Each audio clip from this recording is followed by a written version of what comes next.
In the shadow of the Cold War, paranoia ruled the world.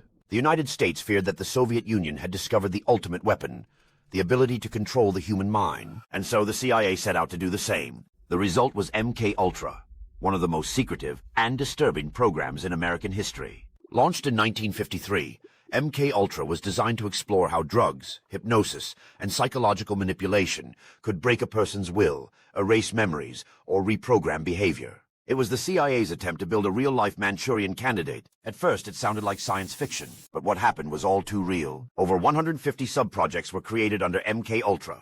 Universities, hospitals, and prisons became unwitting research sites. Doctors and scientists were recruited, many of them unaware of the full purpose behind their work. Some experiments were funded through front organizations to keep the CIA's hand hidden.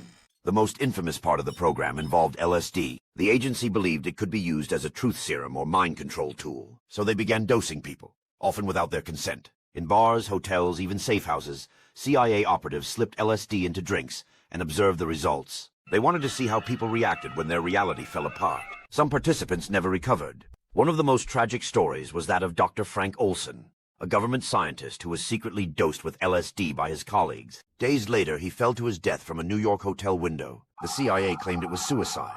But decades later, evidence suggested he may have been pushed, after expressing doubts about the program. In Canada, at the Allan Memorial Institute in Montreal, psychiatrist Dr. Donald Ewan Cameron carried out brutal MKUltra-funded experiments. Patients seeking help for depression or anxiety were subjected to extreme treatments, forced comas, electroshock therapy, and recorded messages played on loops for weeks. Many left the hospital broken, their identities erased. For years, MKUltra continued in the shadows. But in the 1970s, as the Vietnam War and Watergate scandals eroded public trust, journalists and congressional investigators began asking questions. What they uncovered was staggering.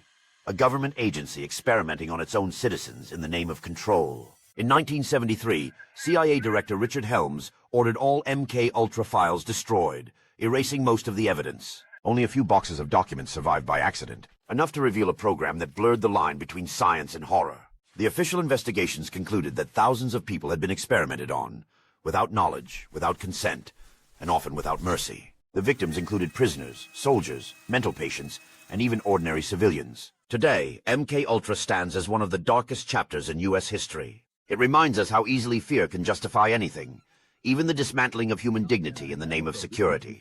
Because when power seeks to control the mind, it loses its soul. If this story stunned you, like, comment, share, and follow @LookingBackInTime for more cinematic history told in 3 minutes.